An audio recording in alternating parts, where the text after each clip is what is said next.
So today, thanks to a video idea from my boy Basil the Dragon, we will be discussing what would happen if the World 5 All-Stars were their masters instead. Now, how we will structure this is by understanding their philosophies, skill sets, and ideals, as we have never went through these characters in this channel, so I feel I owe it to you guys to finally go through these characters. Then I'll pick which team they will go to, how they will lead their team, and the player dynamic changes compared to the canon. Spoiler warning, if you are not caught up with the main manga and episode Nagi, you will be spoiled. And this is before we may see glimpses of Whale vs the World 5, but I couldn't wait any longer to make this video and I have a good grasp of the All-Stars already. Join the Discord to keep up with me and other BlueLock fans as well. And I now have YouTube memberships if you want to help support the channel grow even more. You can do any of the free tiers you desire. Their perks should be on the screen for you to view. Or if you press the join button, you can see them as well. If you broke, just subscribing and watching the video will do me a whole world of good as well. Now onto the video. Now let's start with the one we have the most information on, Julian Yoki. The 17-year-old French Godspeed prodigy is the pro we have the most information on. And yes, I said pro. Kaiser and all the NEL players excluding the Master Strikers play on a subsidiary team, labeled by Isagi in chapter 154. First, let's look at his philosophy. So at first he comes off as a nice person as he stops Luna from further insulting the Japanese footballers. And because the Blue Lockers are beneath him, he is very composed about this. He is composed and kind, not because he is purely a nice guy, but because he is confident in the environment around him. Take for instance, in Bleach with Basby and Jugram. Basby takes him as an apprentice as he wants the two of them to take down Yuha together. Because Jugram was seemingly weaker than Bazard-B, it led him to be really kind and comfortable around him until it was revealed he wasn't stronger than Jugram and it was the reverse, and Jugram got chosen over him.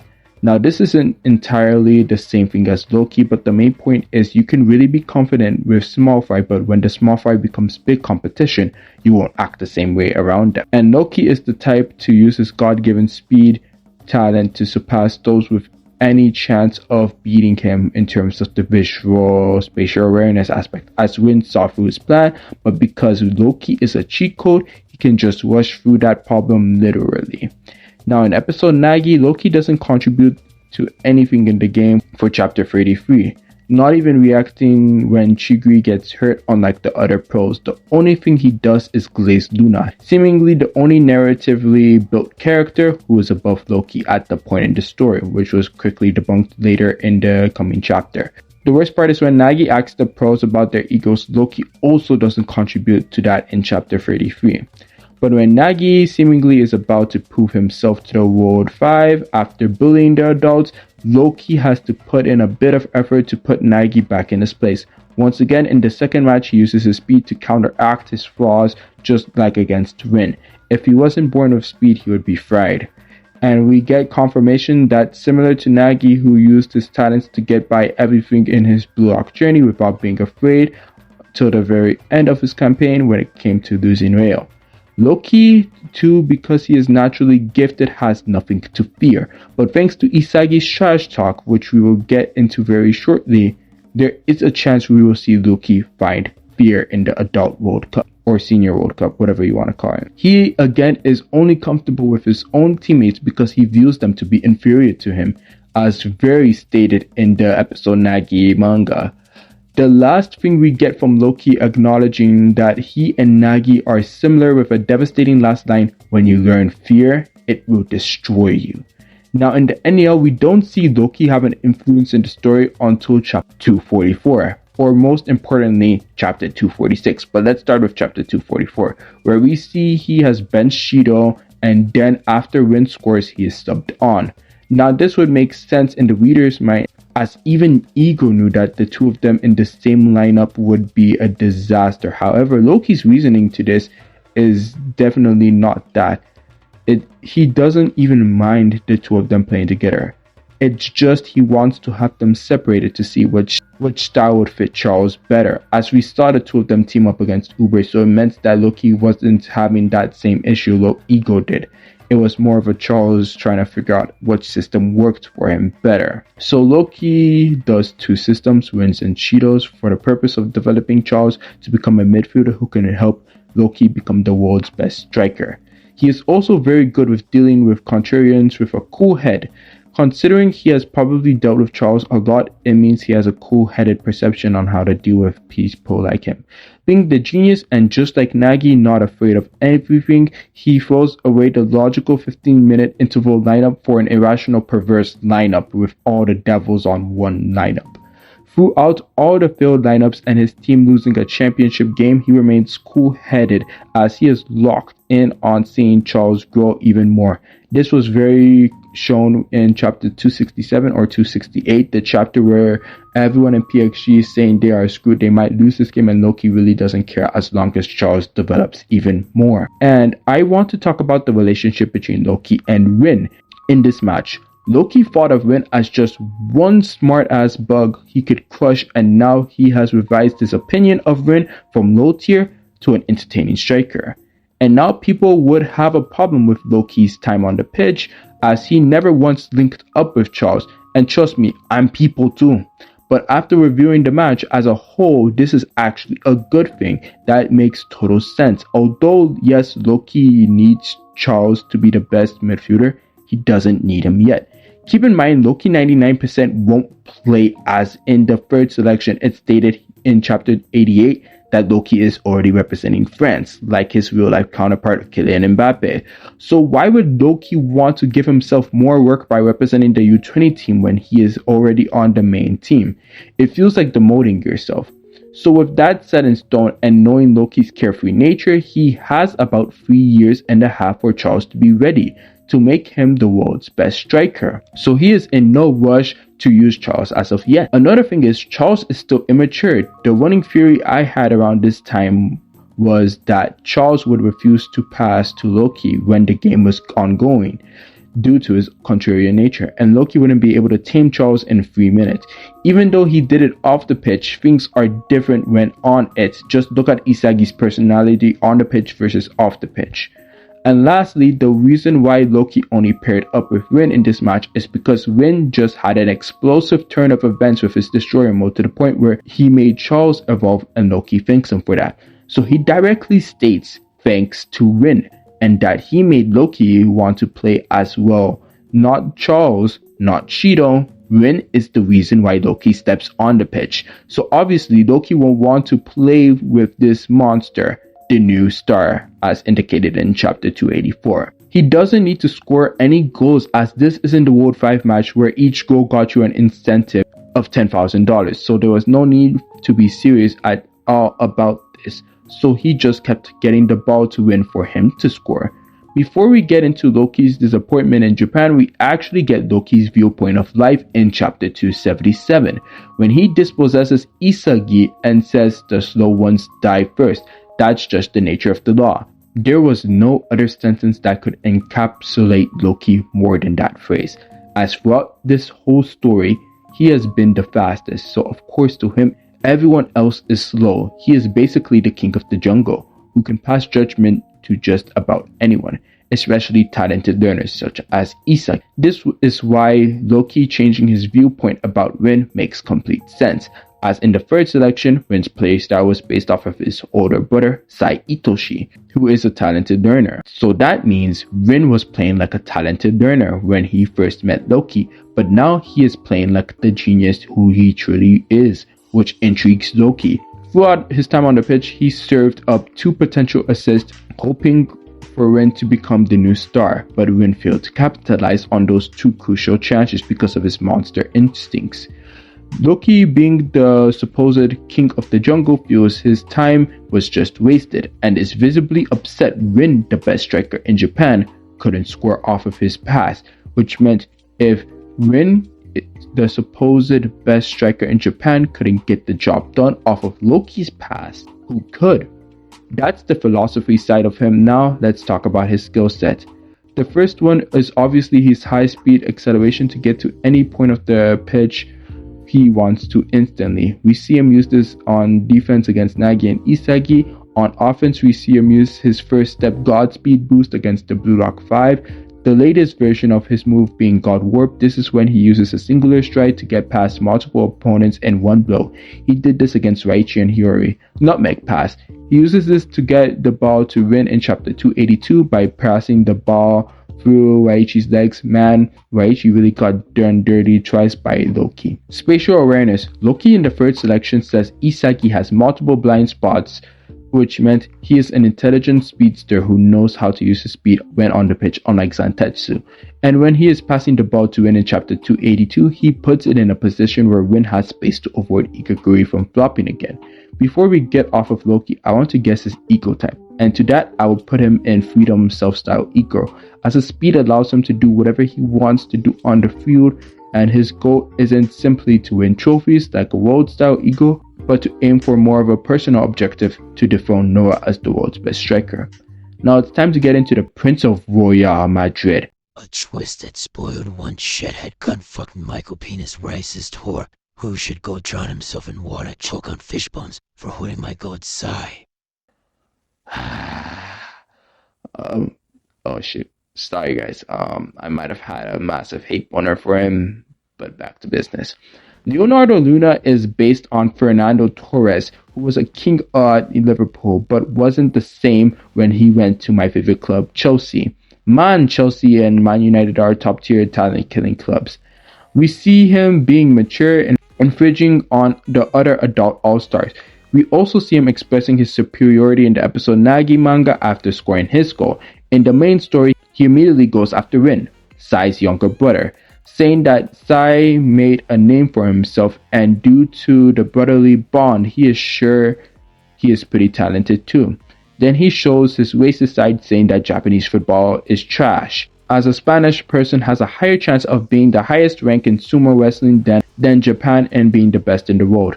Being the spoiled prince, he doesn't even understand he is being racist, and after saying he was trying to praise them, goes down to further belittle them, saying they are gambling their lives on something that will never come true. Japanese people really are the world's greatest masochist, which means a person who derives on sexual gratification from their own pain or humiliation.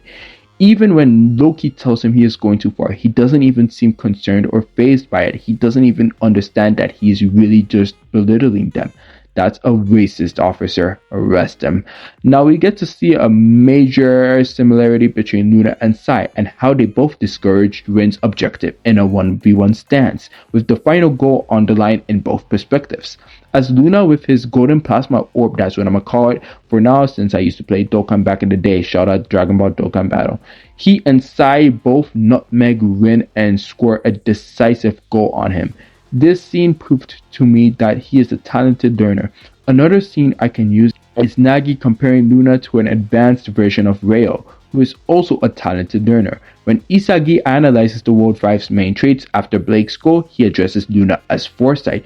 Luna also says Rin has lack of tunnel vision due to lack of experience, which means Luna must have very good spatial awareness and vision just like Sai, even though they both haven't been confirmed to have metavision and don't believe BlueLock Wiki. This was the same platform that thought Ranima and Nishioka were playing in the match before they fixed it.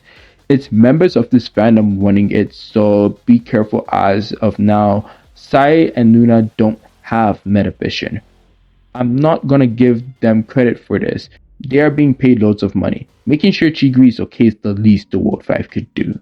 When Nagi asks what his ego is in chapter 33 of his spin-off manga, Luna replies with twisting his heart, which means bro loves feeling deep emotional pain and intense anxiety. Bro loves playing with people's emotions. Anyway, that's all we get from him in a philosophical mindset. Now let's go with his skill set, which is the following. Professional football technique. Leonardo is a well-known and experienced worldwide professional footballer that plays for Spain's national team. He was picked by Ego himself to be part of the Team World 5 that assesses unpolished strikers from BlueLock. Dexterity. Luna has a high soccer IQ along with good speed, skills, and physicality. Nagi has noted that he is a more adaptable and skillful version of Rail in every possible way. Dribbling. Leonardo's dribbling is a key weapon in his arsenal. With his great reflexes and insight, he spots the opponent's weak spots and easily breaks past them. He also uses hand blocks, ball technique, and physicality. Hyperspeed scissors. Leonardo performs a scissors feint at incredible speed, making it hard to follow his movements. One touch. Leonardo knocks the ball with his foot to his opponent's weak spot before breaking past them. In Rin's case, it was a violating nutmeg. Rin has endured 3 of them. How's your nuts doing, Rin?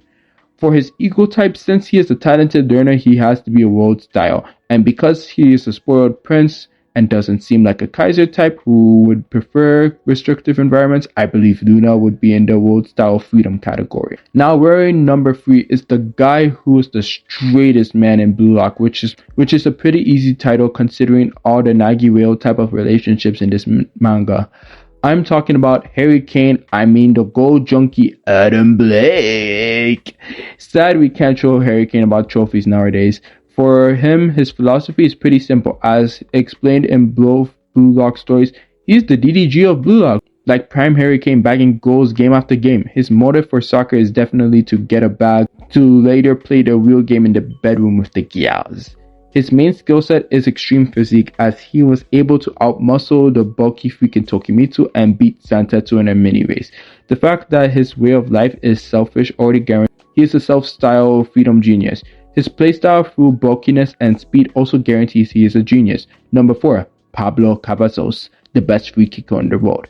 He gives off the curious vibes of someone who is an older version of Nagi and just being adorable and fascinated by the things he has never seen before. This is similar to his real-life counterpart Paulo Dybala, who thanks to his mother is always in pursuit of new things. While the cute part of his philosophy is tricky to decipher, I believe thanks to his real-life counterpart, we can grasp an idea of what this is, which is not cute but instead being cool. Dybala has a mask celebration which is cool, not gonna lie, so I'm guessing Pablo loves cool celebrations that makes him look cool and adorable, which is why he loves soccer, in one sense. Once again, not confirmed, just a guess. We also see he's a bit of a narcissist, which means behind that cute face is a little monster. His skill set is the following. Professional football technique. Pablo is a well-known, experienced worldwide professional football player that plays for Argentina's national team. He was picked by Ego himself to be part of Team World 5 that assesses unpolished strikers from BlueLock. Vertical spinning shot. Pablo can perform a shot that curves in a random direction, targeting random spots on the goal. This shot can easily fool the goalkeeper due to his random curves of the ball. It is also noted that he can perform this shot with just the first touch of the ball with little to no effort while confusing his opponents, and the shot can also be registered as a pass. Free kicks. Pablo is stated to be the best free kicker in the world. His passing ability shows his mastery of curving the ball and aiming it through tight spaces. Metavision, a term used to describe a player's evolved vision that gives them an omnipotent perspective of the field. Cavazos used this against Isagi and Nagi's team to view an optimal shooting course, as we finally got to see his metavision eyes when passing it through Chiguri and Kiora to get it to Dada. If I had to guess his ego type, it would be a world type freedom talented learner. Even with little information on him, we know he loves to rank himself as the cutest 23-year-old alive, and the world style ego derives off of rankings and achievements such as that. Last but not least, the heavy tank Dada Silver, based off of the Hulk because Tokimitsu confirmed him to be a striker and they are both stupidly strong. He is basically like Mr. Krabs and Larry the Lobster had a black Brazilian child, stupidly strong and loves his money. Skills, super physicality. Dada possesses one of the strongest physiques in the Team World 5, managing to pressure the other BlueLock players with ease. With that, he easily dominated Ryu in a jump contest by pressing away from the ball while heading it. He is even able to hold up a full power tackle from barou without moving an inch. High jumping power. Dada has an enormous jumping ability, managing to stop balls in midair with headers. Combined with his superior physique, he easily overcomes Jubei Ryu, one of the best players in BlueLock, whose specialty is in jumping and stealing all the balls he tried to stop during his match. Jumping header. Dada jumps to catch a ball launched in the air and performs a headbutt to launch it for a teammate to score a goal. Weight diver header. Dada jumps and steals the ball from another player who tries to catch the ball in the air and delivering a powerful header to send the ball straight into goal. If I had to guess, his equal style would be the same as Blake's, being a self-styled genius. Now time to put them in their respective teams and explain my reasonings in short term since you've been giving their philosophical points about these all-stars. PXG, Loki. He will remain on PXG as he is most likely already on the club and is French, and there is no reason to put him anywhere else, especially with the whole point of him joining the NEL is to help evolve Charles, and he would run the same tactics and plans he did in canon. Bastard Munchen, Leonardo Luna. I put him here simply because I just believe he's a bastard in general, but all jokes aside, he is most likely the most rational player amongst the World 5 as he is also a talented learner, so that helps his case too. More importantly, his wisdom would come in handy. He keeps on talking about experience when it comes to Rin and Nagi, so it seems he would have a lot to share about his experience if he can endure past this racist side. He would run similar lineups to Noah in terms of rationality and just felt superior to the rest of the World 5, besides that one time Loki looked down on him. But in terms of the Stratum's philosophy, there is no way we are giving it to a guy obsessed with cuteness, a money lover, and a womanizer. Lastly, there is no way he would coach his rival club FC Barchers, so that settles that. Amongst the World 5, he always had the most logical thought-processed explanations, whether it was to Rin or Nagi, and the rest of the World 5 just followed along copying Luna in terms of trying to understand that. Anyways, let's move on. Adam Blake, Manshine City. It's pretty obvious why he is going to Manshine City. Anyways, let's move on. For Adam Blake, he is going to Manshine City. It's pretty obvious why he is going to Manshine City. He is already English and plays in the Premier League, so he's accustomed to their style. Thanks to the latest episode, Nagi chapters, we learn he is pretty fast as he was able to match Zantetsu's acceleration with ease and beat Tokimitsu in a meathead battle with ease. So he perfectly fits the description of scoring goals with speed and physical prowess techniques. Also, the Premier League is the most popular league in the world, and with BlueLock TV being the most popular streaming service, best believe his DMs will be racking up with fine shotties. Pablo Cavazos, the team he will be managing is FC Barça. His playstyle and way of scoring goals, especially with his free kicks, are very exciting to see thanks to his world-style ego freedom characteristic. He is very creative at making plays for himself and his teammates. Their playfulness and creativity side of him will surely fit the vibes of Spain. And lastly, Dada Silva will be managing Ubers. Look, honestly, he was the hardest to pick as these guys are all strikers, but if there was anyone who had a defensive mindset, it would be Silva. He would probably use his craftiness to use the tall players and strong ones over the scrawny ones, as let's be honest, he saw the Blue Lockers and he was not impressed when he saw how scrawny they were. Now for how the player and coach dynamics will be different. For PXG, there is one dynamic that would be different in two games. The first is PXG this time would have to deal with barou, as Silva wouldn't bench barou like Snuffy did. But that would mean facing an easier Ubers team, as they wouldn't have to face the well-crafted techniques of Snuffy because they're facing Silva. The second thing is, if Luna enters the pitch in the championship game between PXG and Bastard Munchen, you know Rin is going to go on even more steroids, as Rin is going to have a hate boner towards Luna, and he's going to go crazy against him. For Bastard Munchen, Luna would still be a racist, but I believe Isagi could endure that if it means getting information from Luna on how to be better.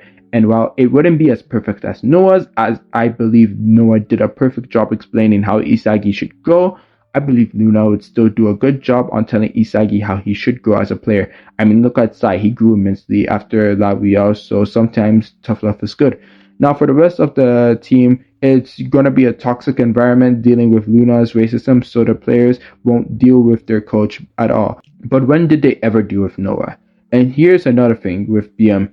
They don't get Kunigami, as the only reason Kunigami was there was because Noah was there, so there wouldn't be a purpose of Bastard getting a 10th player. So here we would finally actually have no plot armor for Bastard Munchen having a 10th player, which means this time around, everyone is on equal terms in terms of players. This means Nero may get playtime. Because of Yukimiya's explosive dribbling, I believe that he would get to play in every game this time around. However, someone who gets less playing time in this situation is Isagi. Luna, although wise, is not Noah. He won't see the worth in Isagi, especially since he has no Kunigami to rely on, which will hinder his growth immensely, as Isagi will either have to make a play for Kaiser or won't be able to make a play on his own, which means either way, he's going to be seen as useless as just another pawn in the game. So he will be benched for the munchen game, as Luna would have probably given him the same choice as Noah, as if you can't make an impact in this game,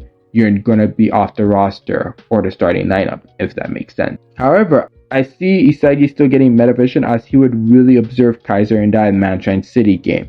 And in the Ubers game, I see him making the starting lineup, as he would make enough improvements for Luna to notice he is worth giving another shot. However, they wouldn't need Hiyori, as this Ubers team would be weaker, far weaker, without Snuffy's tactics. Don't get me wrong, the team itself is good, but against the rationality of Bastard Munchen, they will suffer badly, like a good 3-1 loss to BM. The biggest negative is because Luna is here, that means Rin will be on more crack, and because there is no Kunigami to stop Shido, that boy will go on a tear with Charles. And I doubt Luna will think of using Ikaguri to stop Rin, so I doubt Isagi will be able to purchase many luck points to figure out himself out of this mess, which means Yori may potentially quit football since Isagi might not use him in the Ubers match.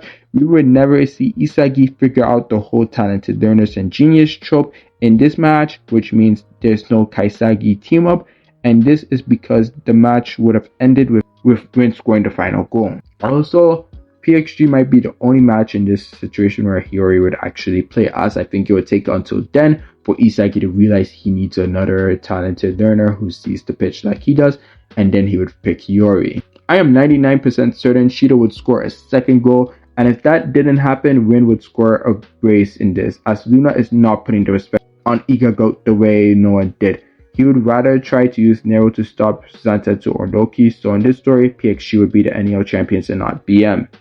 Manshine City. Now for starters, I still see Agi taking up Nagi as a student, as that is what Agi wanted and then suggested it to Chris, as Nagi's ecosystem always intrigued him.